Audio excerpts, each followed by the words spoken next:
Hello all of you, good morning.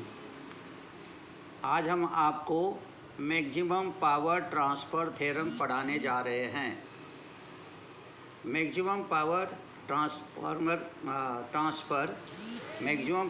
Transfer theorem पढ़ने से पहले हम आपसे रिक्वेस्ट करना चाहते हैं तथा विनती करना चाहते हैं कि आप हमारे चैनल को देखिए, साथ ही साथ लाइक कीजिए और शेयर कीजिए तथा सब्सक्राइब कीजिए।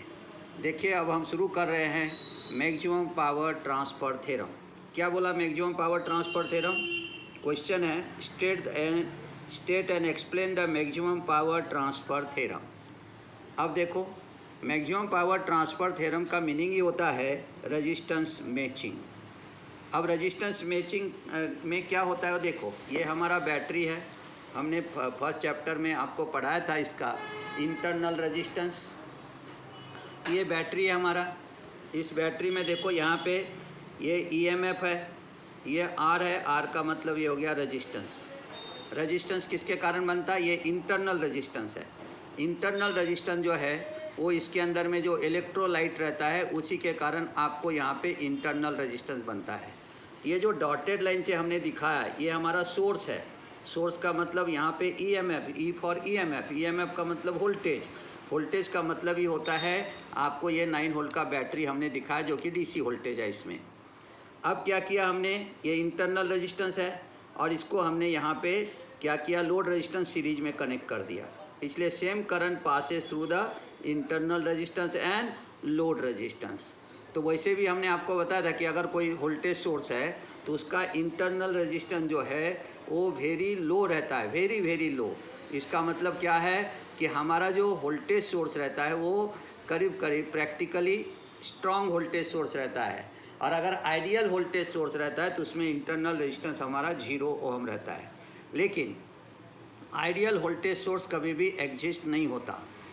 अब ये जो हमारा मैक्सिमम पावर यानी ये जो मैक्सिमम पावर ट्रांसफ़र थ्योरम है जिसमें हमने रेजिस्टेंस मैचिंग नाम दिया है, इसके अंदर में आपको कब कहेंगे कि मैक्सिमम पावर ट्रांसफ़र हो गए? ये हमारा लोड रेजिस्टेंस आर एल है जिसको हमने यहाँ पे आर डिनोटेड किया है। ये दो टर्मिनल हमारे ए और बी किसके है? बैटरी के। जैसे ये बैटरी लिया हमने, ये प्लस है और ये माइनस है, तो प्लस बोले तो उसको हमने यहाँ पे नाम दिया है ए और माइनस जो है उसको नाम दिया हमने यहाँ पे बी। अब क्या करेंगे, यहाँ पे एक वेरिएबल रजिस्टर्स लगाएंगे और वेरिएबल रजिस्टर लगा करके उसको हम वेरी करते हैं। वेरी जब करोगे तो क्या होगा, कम से ज़्यादा होगा।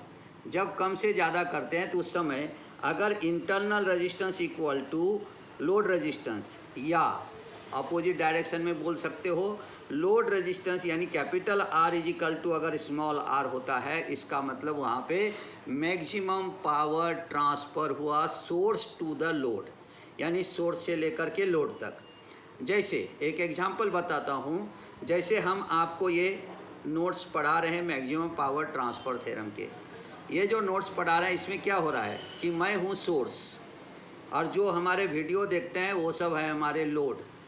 अगर मेरा वीडियो के कारण आपको ये मैक्सिमम पावर ट्रांसफ़र थ्योरम या रेजिस्टेंस मैचिंग थ्योरम 100% समझ में आ गया, इसका मतलब क्या हुआ कि हमने ट्रांसफ़र किया पावर कहाँ से? सोर्स से लेकर के लोड तक। मैं हो गया सोर्स तो आप लोग कौन हो गए? लोड। तो वहाँ तक वो समझ में अगर आता है तो इसका मतलब क्या हुआ, मैक्सिमम पावर को हम ट्रांसफ़र करते हैं सोर्स से लेकर के लोड तक। ये सिंपल एक एग्जांपल है। दूसरा एग्जांपल, अगर आप लोगों ने कोई टारगेट रखा है, जैसे कोई स्टूडेंट है उसने टारगेट रखा है कि मुझे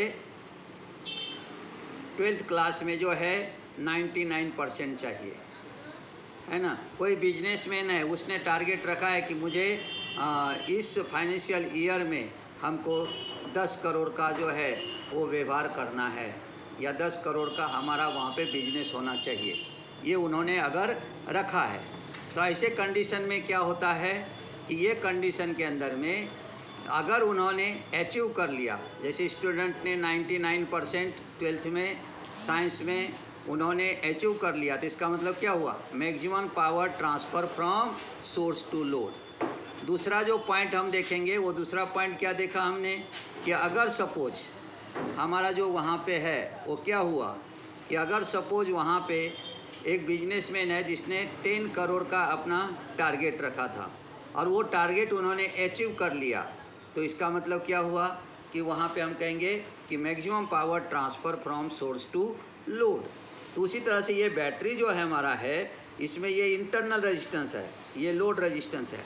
अगर load resistance equal to internal resistance हो जाता है या vice versa internal resistance equal to load resistance अगर हो जाता है, तो उस समय समझिए कि वहाँ पे मैक्सिमम पावर ट्रांसफ़र हो जाता है। तो हमने एग्जांपल से आपको समझाया। अब आगे देखिए, power transfer from the source to the load is maximum when the resistance of the load is equal to the internal resistance of the source. जैसे ये बैटरी है, इसका इंटरनल रेजिस्टेंस इलेक्ट्रोलाइट के कारण बनता है। जो भी इंटरनल रेजिस्टेंस है उस इंटरनल रेजिस्टेंस के इक्वल टू अगर हमारा लोड रेजिस्टेंस हो जाता है, तो उस समय कहेंगे हम मैक्सिमम पावर ट्रांसफ़र हो गया। फिर से एक बार देखो, power transfer from the source to the load is maximum when the resistance of the load is equal to the internal resistance of the source. This condition is called as resistance matching. इस condition को हम क्या कहते हैं? Resistance matching कहते हैं। इस condition को क्या कहते हैं हम? रेजिस्टेंस मैचिंग कहते हैं। Let us consider a source such as battery, जैसे ये बैटरी है, और DC generator having an EMF E and internal resistance small R, a variable register connected across the terminal A and B, then I is equal to E upon small R plus capital R. अगर I हमें current find out करना है क्योंकि ये series में है, तो I equal to हो गया ई फॉर ईएमएफ, जिसे हम वोल्टेज भी कहेंगे, डिवाइडेड बाय कर दिया small R plus R. Small R का मतलब हो गया हमारा इंटरनल रेजिस्टेंस, कैपिटल आर का मतलब हो गया load resistance. A variable register connected across terminal A and B, A और बी के बीच में ये वेरिएबल रजिस्टर लगा दिया। वेरिएबल रजिस्टर का मतलब है जिसको हम मिनिमम टू मैक्सिमम और मैक्सिमम टू मिनिमम कर सकते हैं। फिर क्या दिया आपको? Power transfer to low P is कर टू आई स्क्वायर आर। हमने आपको बेसिक इलेक्ट्रिसिटी में ही पढ़ा था कि पावर का फॉर्मूला क्या है, तो यहाँ पे करंट के हिसाब से आई स्क्वायर आर आ गया। This power is maximum when capital R is equal to small R, और वाइस वर्सा क्या दे सकते हैं और भी लिख सकते हैं हम, small R is equal to capital R. अगर ये कंडीशन आपका फॉलो होता है तो समझ लीजिए कि वहाँ पे मैक्सिमम पावर क्या होता है? ट्रांसफ़र होता है। अब देखो क्या दिया, एक नोट्स पॉइंट देते हैं। In DC generator and secondary battery the internal resistance is very low. यानी अगर आपका डीसी जनरेटर है और सेकेंडरी बैटरी किसे कहते हैं? जो रिचार्जेबल बैटरी है उसे कहते हैं सेकेंडरी बैटरी। जैसे मोबाइल है, मोबाइल में आप उसको बार बार रिचार्ज करते तो वो रिचार्जेबल बैटरी है, तो रिचार्जेबल बैटरी वो सेकेंडरी बैटरी रहता है, तो उसका इंटरनल रेजिस्टेंस बहुत लो रहता है। That is it is impossible to satisfy the condition without overloading the source. और इसलिए डीसी जनरेटर हो या सेकेंडरी बैटरी हो, उसका इंटरनल रेजिस्टेंस बहुत ही कम रहने के कारण ये जो हमारा रेजिस्टेंस मैचिंग है इसको हम वहाँ पे सेटिस्फाई नहीं कर सकते। और अगर सेटिस्फाई करना होगा तो हमें वहाँ पे क्या करता है? ओवरलोडिंग करना पड़ता है। इसलिए वर्ड क्या दिया? It is impossible to satisfy this condition. यानी ये small R is equal to capital R, ये हम वहाँ पे नहीं कर सकते विदाउट ओवरलोडिंग द सोर्स। अगर करना होगा तो ओवरलोडिंग करना पड़ता है, और ओवरलोडिंग हम नहीं कर सकते। ओवरलोड करेंगे तो शॉर्ट सर्किट हो जाएगा, इसलिए यहाँ पे इसे हम सेटिस्फाई नहीं कर सकते। इसे कहा जाता है रेजिस्टेंस मैचिंग, और इसी को कहते हैं मैक्सिमम पावर ट्रांसफ़र थ्योरम। तो इस तरह से आपको ये पॉइंट सब ध्यान में आ गया होगा, ऐसा हम समझते हैं। और साथ ही साथ में हम आपसे फिर एक बार विनंती करते हैं कि आप यहाँ पे जो है क्या कीजिए, इस वीडियो को लाइक कीजिए, उसके बाद में शेयर कीजिए और सब्सक्राइब कीजिए। धन्यवाद।